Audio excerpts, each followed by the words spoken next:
Okay. So today I want to talk about science, philosophy, and like I've thought about this for a long time. I've been trying to, as a professor who has graduate students, collect like readings that I've read that have really sort of like helped me and kind of like provided inspiration to me. Maybe there's some readings on here that some people might not like, and I know that's probably true, but I just wanted to share some of the, essentially like of everything I've read, these are kind of like the most useful things that I think about and use on a daily basis in my science career that are not science at all. And the frame for this is, like, everybody can agree with this, that a certain kind of like filters on life or certain like mental like ways to think about things can promote success. If you're kind of like a negative person and you're never like thinking in a positive way, like you can see how that might have a negative influence on your life. So certain filters can promote success, and I kind of want to talk about some of these books that I've read that have provided some of these filters that have helped me along the way. Okay, so the first one is just a very, very short essay, and I attached it, Self-Reliance. My grandfather made my dad and my uncles read this every time they would get in trouble. He would force them to read this essay. But it's actually, like, it's really good, it's really short. You can read it in an afternoon. And there's some, like, really good, like, nuggets.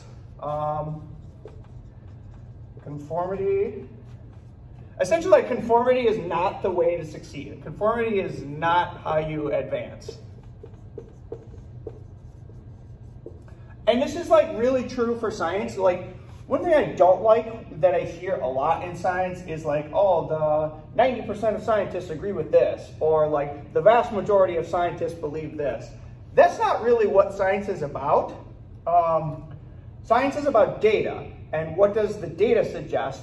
And if you ever succeed in science, what you're going to find is you're going to be the first person through looking at this data to discover like a new way to think about something, and nobody will ever believe you. So being a conformist is like not the way to succeed in science. And it takes a long time for people to sort of like come around to see the data. So don't be a conformist and don't rely on what everybody kind of thinks. The quote is, "Whoso would be a man must be a nonconformist." Okay, the other thing, being polite is not the way, or I should say, it shouldn't be your focus. Being polite shouldn't be your focus. And as a part of our job as scientists, it actually becomes really uncomfortable in many scenarios where you might be reviewing a student's work, or you might be reviewing somebody else's paper, and maybe you know this person and you want to be friendly to them because you're collaborators or whatever. But really, science is about kind of being like ruthlessly critical and being willing to accept ruthless criticism and to sort of like raise yourself to a higher level. So you can never, like, you never want to put yourself in a situation where you're being too polite and you're not giving somebody honest feedback about their particular projects when they come to you. You have to be a little bit impolite in a sense that you have to be able to point out people's flaws. And you have to be receptive to, if somebody points out your flaws, and this is actually really hard. It took me a while to get used to sort of like the criticism. It takes a while to develop a thicker skin. It's not something that you're just gonna have. It just comes with repetitively like submitting grants, getting your grants smashed and bashed, submitting papers, getting your papers bashed. It just takes a lot of time, but understand that that's part of the process. And if you can sort of like weather the storm, you're gonna become a hardened fellow. Okay, this is one I like a lot.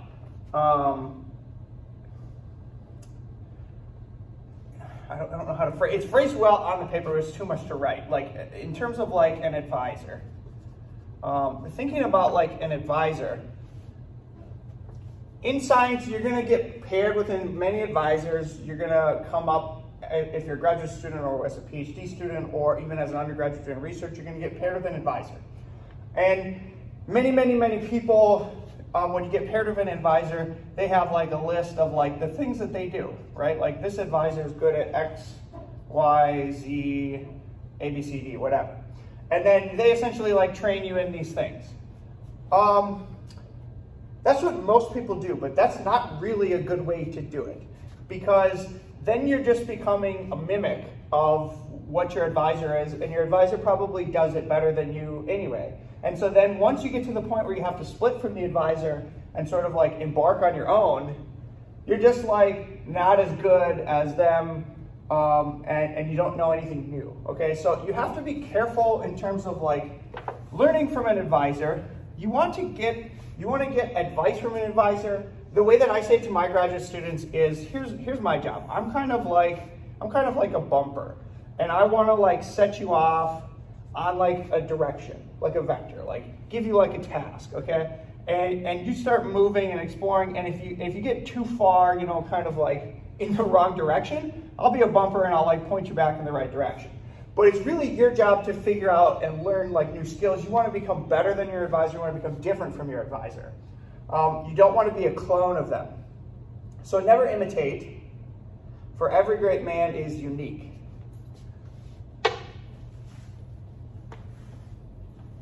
Okay.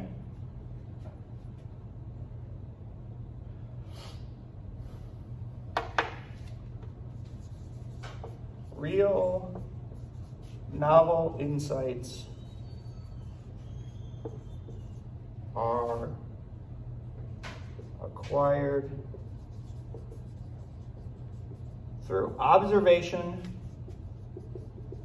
and experimentation. What I was going to write is empiricism.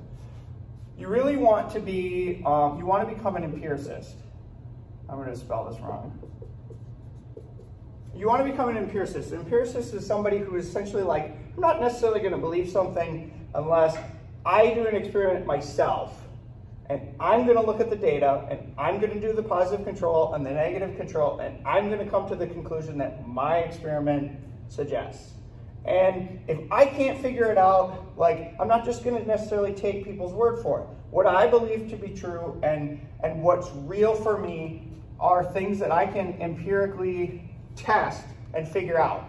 And if you approach science from that strategy, and you really commit to not just sort of like accepting dogma, not just accepting what me and other people are telling you in the classroom, and you accept, or you come at it from the perspective, okay, I'm going to try these things, I'm going to figure out what works for me.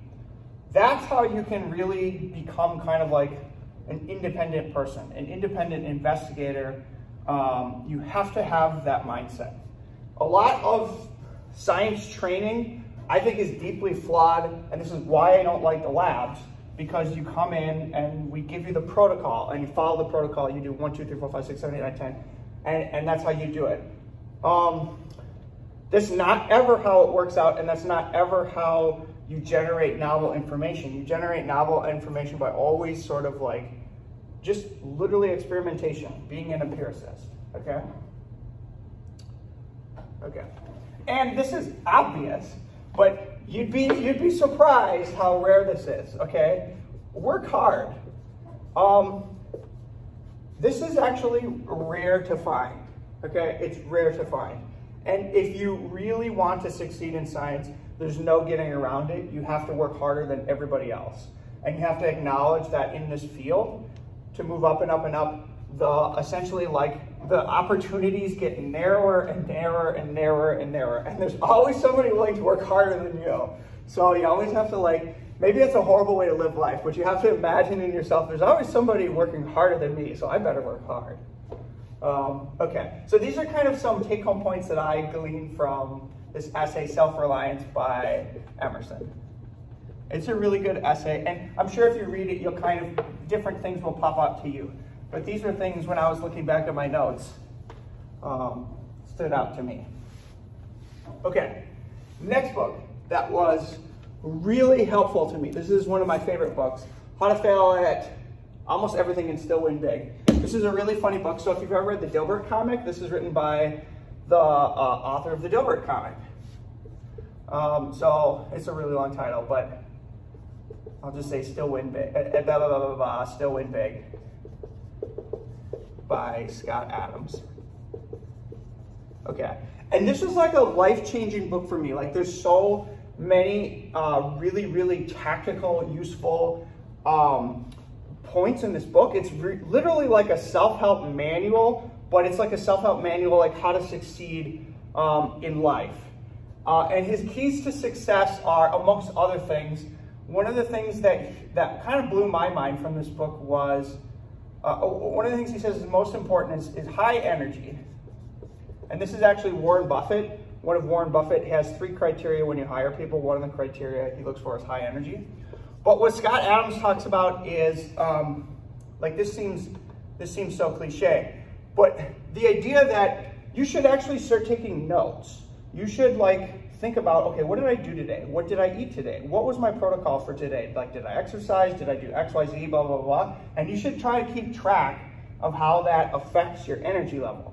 Because if you can like figure out, okay, every time I eat this, like I have to take a nap in the afternoon. Or like, you know, if you start to like notice those little hacks, those little things that you would never notice if you weren't looking for them, then you can sort of like start optimizing your day. So his premise is if you just start like monitoring the things that you're doing and how that contributes to energy, if you can maximize your energy, that's the first thing you need to do, because you can't succeed in life if you have very, very low energy. Okay, that's the first thing you need to do. You need to like start the process with high energy. And the other, he's got another quote here that I put in here. Meaningful work is energizing. So I've struggled with this a few times in my life, where you get put on a task and the task is just draining you and sucking all the energy out of your life. And that is not something you want to be working on. What you should be working on are things that sort of direct, that sort of you're so drawn to, they bring energy to the table. If you really want to do something, you will find the energy to do it. You don't ever want to be working on a project that is sucking your energy. Okay, this one is another sort of like revolutionary thing that totally changed my life. He calls it the talent stack. So this is the idea that like when you start compounding skill sets, you become essentially like, if you were to like draw a graph, and let's say the y-axis was like your value, and the x-axis was like how many skills you know, your value sort of like exponentially increases by multiple skill sets. So the obvious concept for this is usually like people say, well, why would you learn another language?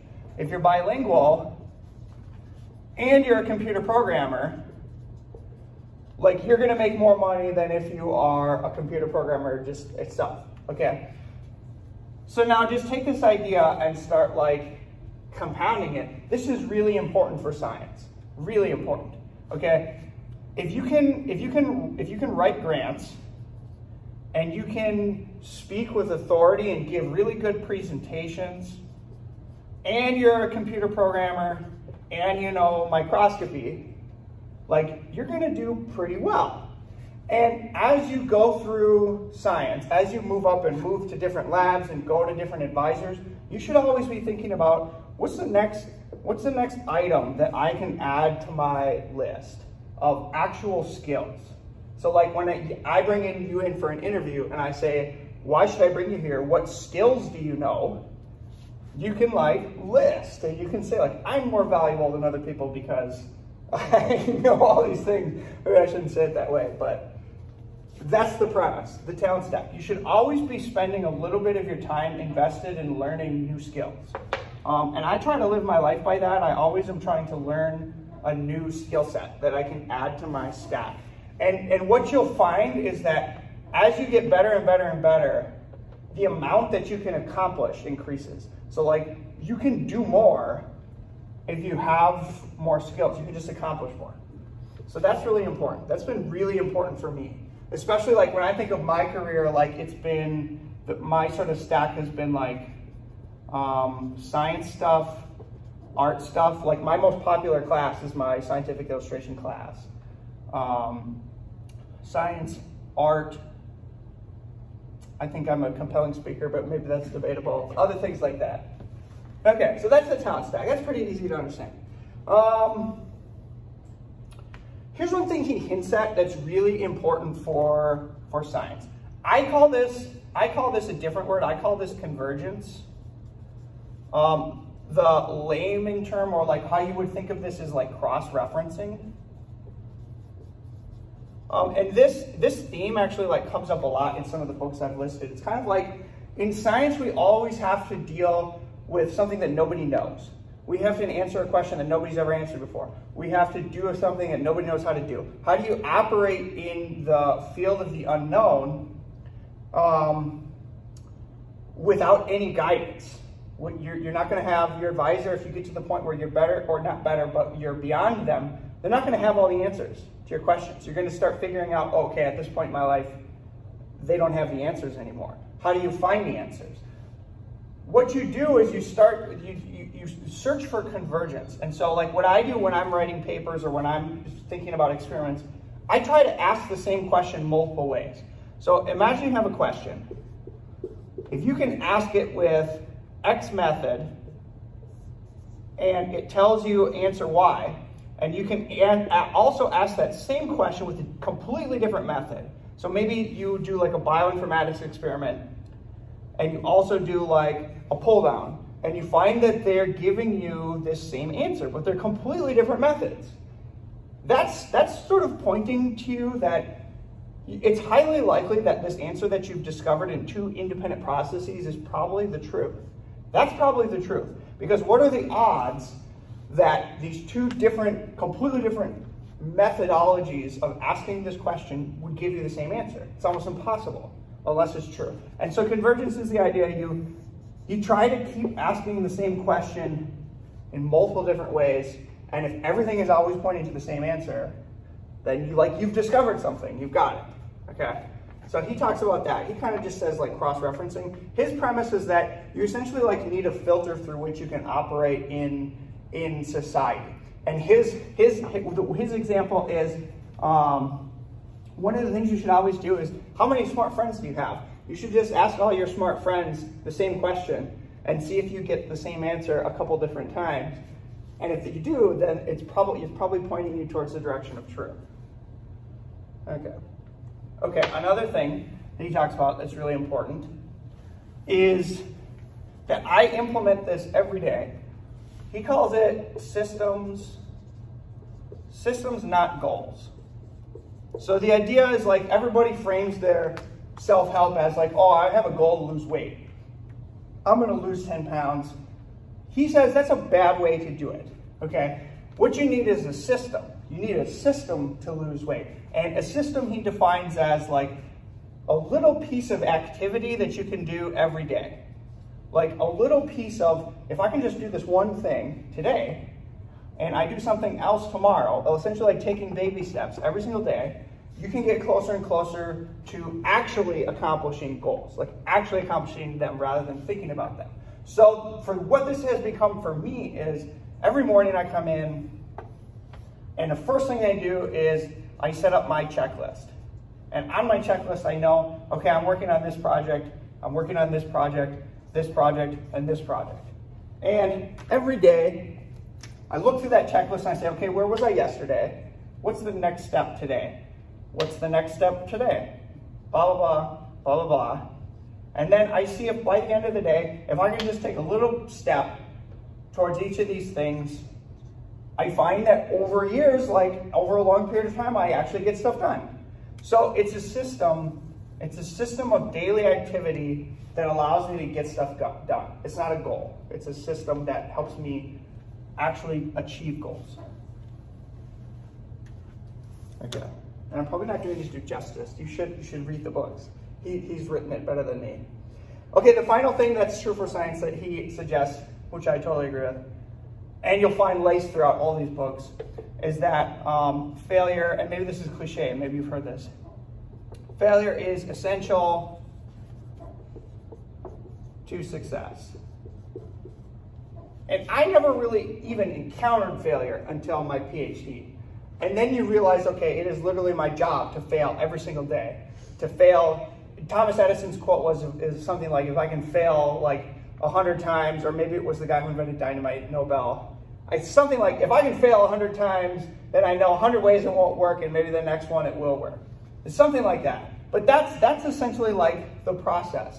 You have to get really, really, really comfortable with failing to succeed in science.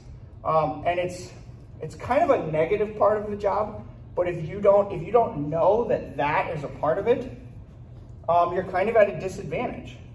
So just know that you have to fail to find the right path forward. And it's literally your job to fail as a scientist, iteratively. And that's gonna lead you to better things. Okay, that's number 2. This is gonna take longer than I thought. Hopefully this isn't boring. Okay, next one, the Wright Brothers. This is an amazing book. It's so fascinating.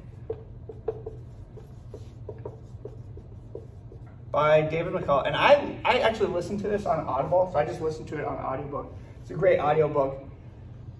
I learned a lot about science from this book, and it's like deeply inspiring. Okay, so the history of the Wright brothers inventing the first airplane. When they invented the first airplane, nobody knew anything about flying. Like, nobody knew anything about like how to actually make things fly. Although there were quote unquote like experts, there were experts, okay? And so the Wright brothers wanted to like figure out how to fly. So the first thing that they did is they like read all the experts. So they read the literature. And if you read the book, then what you find is, okay, they read the literature and they literally decided like everybody who said there was an expert was completely wrong, because if they were right, they would have obviously have fallen, right? So they just literally like read all the literature and decided everybody who says they're an expert is completely wrong. And that's kind of like what Emerson was talking about, being a nonconformist. And for me, what I found in my experience with science is most of the literature that you read is trash. 90% of all the science that's ever been done, that's published, is completely false. It's not real. And if you just know that, you know, like you should start to have a deep skepticism of people who claim to be experts. Okay, so they first ignored all the literature. That was the first thing they did. Then, okay, then from their perspective, okay, if nobody knows how to do it, like, how can we figure it out? How can we figure out how to fly? The first step is to observe. That's like where the scientific process starts, and that's literally what they did. So they went around and they just watched birds. They watched how birds fly, and they noticed that like they were doing subtle like movements, directing essentially like the angles of their wings. Okay, so they got their first ideas from literally just like observing how birds were flying. Okay, the second thing they started doing is building prototypes. And if you remember from my ideas lecture, where I talk about how I prefer to work on cheap stuff, that's actually where this idea came from. The Wright brothers were, they're bicycle mechanics, and they built the first airplane with bicycle parts that they had in their shop. So like, it's kind of fascinating to think like, if you really wanted to, you could just go buy some bicycle parts and build like an airplane. And they did that, and it was cheap, so they were able to do it. Okay, so they first started building prototypes. So you gotta, when you're in the lab, especially for biotechnology, you want to think about like, okay, how can I iterate and build a bunch of prototypes and test them? Okay, then they tested them. They were like, I guess not pioneers of the scientific method, because the scientific method was already invented, but they definitely like, this book is the best example of the scientific method that I could ever find. The next thing they did is they built the first wind tunnel. So they built a wind tunnel to scientifically test like a bunch of their different prototypes. So they built the wind tunnel, they would turn it on, and then they would put all their different wing designs in the wind tunnel, and they would see what would happen. So again, just like an example of the scientific method, they're observing, they're getting a hypothesis, they're building prototypes, and then they're testing their hypothesis, they're testing those prototypes in the wind tunnel. Okay, and then there's this really funny scene where they finally, so they go through a series where they first started gliding, okay? And then they started, once they realized they could glide, yeah. This is kind of unrelated, but like, how did they build their wind tunnel? How did they build it? Well, the wind tunnel is just like a, I mean, especially if it was like an old school wind tunnel, it's essentially just like a fan. So they were bicycle mechanics, so they knew a lot about gears and rotating stuff, and they would just like hook up motors to the fan, and then they would just have a fan that blows air really fast. That's essentially all a wind tunnel is. Good? Yeah. Okay. So well. What? I'm just surprised it worked so well. Oh yeah, that's what I was just going to say. Is so they get to this funny point where they first learn how to glide, okay, and then once they learn how to glide and control the gliders, they start rigging up the motors to the front of the airplanes. And there was this point at which nobody had ever seen them because they were always like they were always kind of like secretively doing it at first, and then when they started doing it more, right, this is actually like extremely dangerous. You're flying, and you're going up vastly high in the air, and you still don't understand all the mechanics of the thing that you're building. So they would only fly under very, very safe like weather conditions. And so there's a couple of situations where they bring reporters out and they tell the reporter, like, today's the day, like, we're gonna show you that we can fly. And they pay for these reporters to drive a train into like the middle of Dayton, Ohio. And they bring them to this big field, and then it like started to rain or the wind picked up, so they're like, oh crap, like actually like we can't fly during this. And so nobody believed them. Like there were a series of reporters, nobody would believe them. And then there's finally this scene where they like finally are able to fly in front of people, and it kind of just like blows everybody's mind. And it's just kind of like, what I take home from it is, again, like if you ever really are on the edge of science, if you're really on the edge of something and you discover something, nobody will ever believe you until like you like show them. So it's just know that like you're going to be doubted, and know that you're going to face the criticism until you finally just like dispel all doubt. And then the final thing I take home from them is, so this is kind of sad, but I can't remember, it's Orville and I can't remember the other one, but what?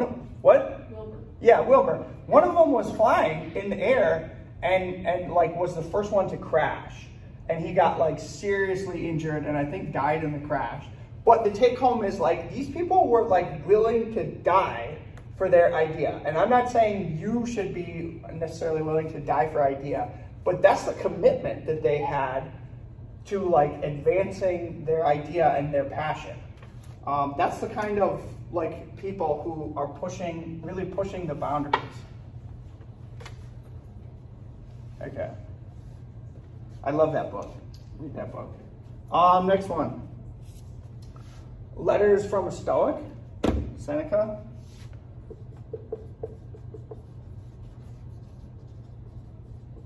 So Seneca is a Roman Stoic philosopher. His book is really easy to read. It's really pleasant. It's like a bunch of like really useful nuggets of wisdom formulated into like letters that he's writing to pupils and friends. I am not an expert on Stoic philosophy, but I've read a lot of Stoics. And again, I'm not a philosophy professor, so whatever, take it with a grain of salt. This is my interpretation of like Stoic philosophy. Essentially, like their gist is, you can't control like most things in life. You can't control life. Things are going to happen to you. Understand that it's going to be bad. Understand it's going to be difficult. Essentially, like kind of like life sucks, deal with it. Understand it will be hard. And don't get emotional about it. Kind of like try to like remove all emotion. I think the quote here is, cease to hope and you will cease to fear. So it's kind of like, I've got to this point with my grants. I literally just assume every single grant that I submit is going to be rejected. And I have no chance of getting it. And I just understand that that's the process. And I just hope I get lucky. So if you know that, like it sort of just helps take the edge off of when it does get rejected.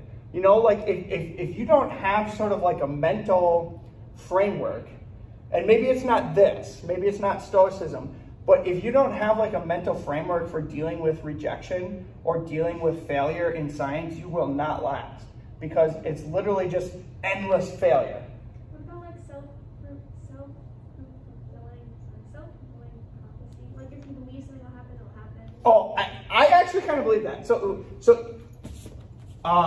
he's a big believer in like affirmations. So like he will like write out like, I will get this grant, I will get this grant, I will get this grant. I tried that. I think that's super important for a day-to-day. Like that's a system that helps you stay positive.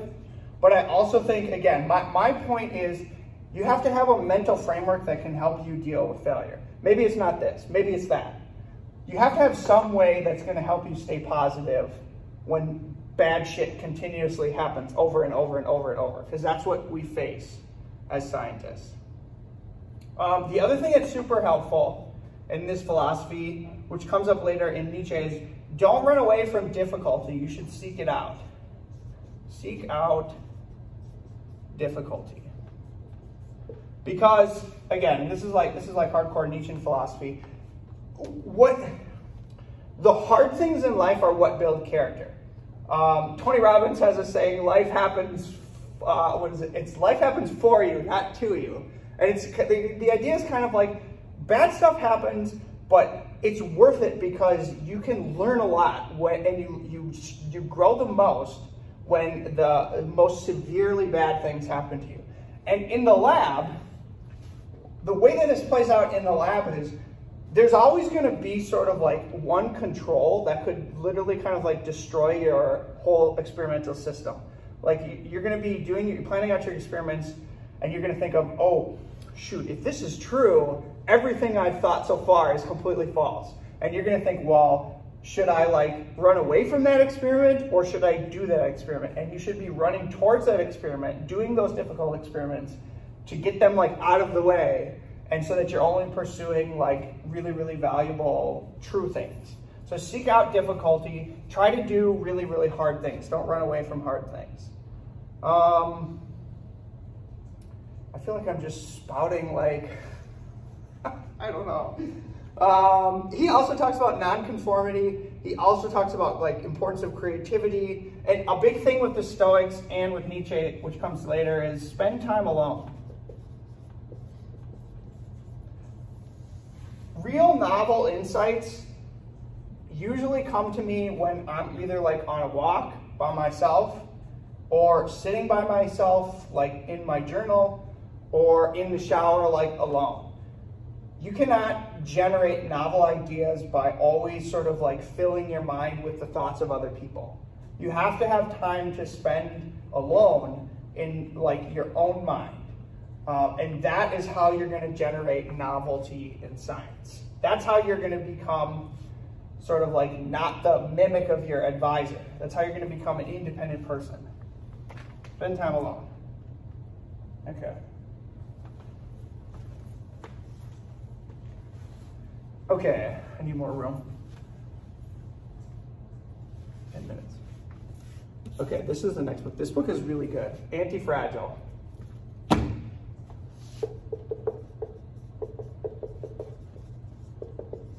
This is by Nassim Taleb. I've read all Nassim Taleb's books. I really like Nassim Taleb. Hopefully I don't misinterpret the stuff he says. I also talk about him in the ethics lecture. So at the very end of the semester, I usually ask people to watch the genetically modified organism ethics lecture. I talk about him a lot. And I talk about these premises. So he's got a series of books, okay? The first book is Fooled by Randomness. This is a book that entirely kind of like talks about, there's a cognitive bias in humans. Humans will see randomness, things that are completely random, and they will find patterns that aren't real. And they will convince themselves that those patterns are true. So the famous example that he gives is, he was a stock trader, okay? And if you look at the stock traders, you'll find a few successful ones and mostly a bunch of people who have lost a whole bunch of money. And so what he suggests is, it's a huge mistake to assume that the few who have succeeded are good at what they do. They just got lucky. So the scenario is, and he proves this by running computer simulations. If you just take, say like 1,000 sort of like computer simulated stock traders, and you just completely randomize their activity. So they're just making random bets. You're gonna get a probability distribution. I don't know if it'll be normal, but you get a probability distribution, and some of these robots are gonna be like in the top 1% of performing well. But you would never assume that these robots are like skilled at trading, right? They just got lucky. There's gonna be situations where if you have a high N, this is what we call in science a high N, there's gonna be situations where some of those N's just randomly turn out to be lucky. And it's a mistake to assume that those people are skilled at what they do. They're not, they just got lucky. So this is an example of oftentimes people being fooled by randomness, okay? And this is discussed in this book called Thinking Fast and Slow. I'll talk more about Antifragile in a second. Let me tangent on Thinking Fast and Slow.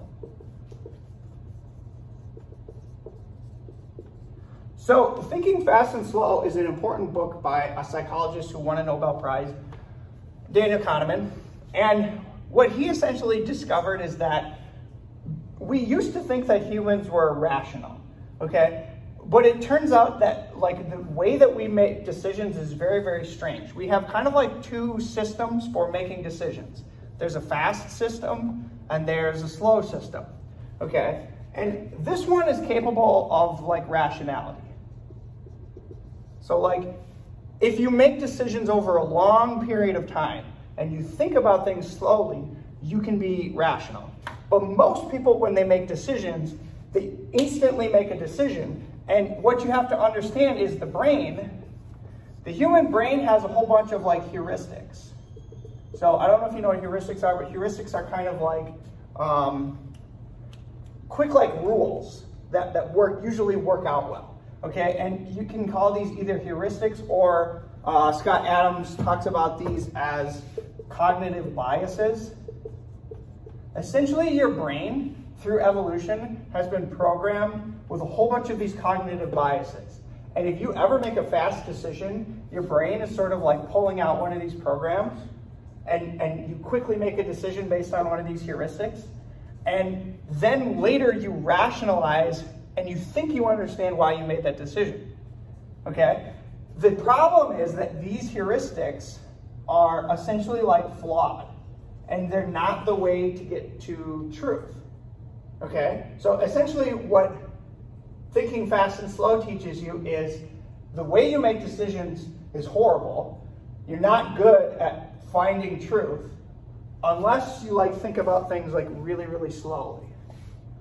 Read it for more detail for sure, because I probably like completely botched the whole explanation. But that's kind of the gist.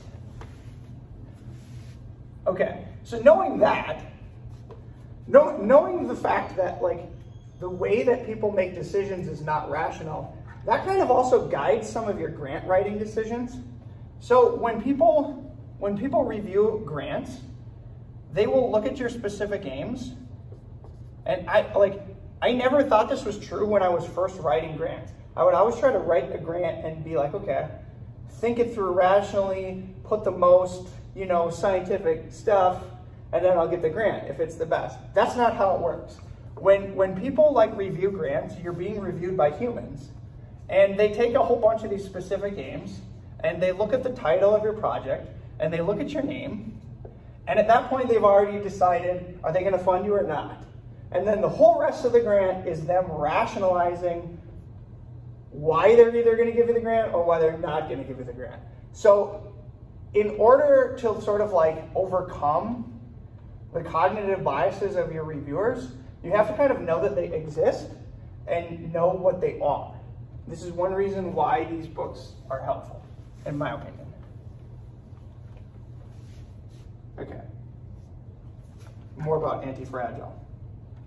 So the reason I have this subsetted is because these books talk about each other. They reference each other a lot. So it's good to kind of like read them in context. So Taleb has a second book called The Black Swan. And the so the first thing is like understand that randomness plays a role in deciding the fate of the universe, and understand that humans are really bad at sort of like predicting randomness, okay? Then The Black Swan is essentially like a book about what bad things can happen in worlds that are run by randomness, okay? And then Antifragile is the follow-up to that, which is, the premise of Antifragile is like, how do you survive in a world that is controlled by random events that can dictate your fate? Like, how can you survive? And he comes up with this premise that he calls Antifragile, okay? And I can describe like what Antifragile is. So to be antifragile is a characteristic of things that grow in chaos. So things that do really, really, really well in chaos are quote unquote anti-fragile. And I have some examples of this.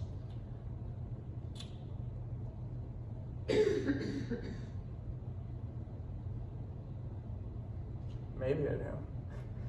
Hang on. Oh, I'm on the next page, that's why. Okay, so for example, genetic diversity.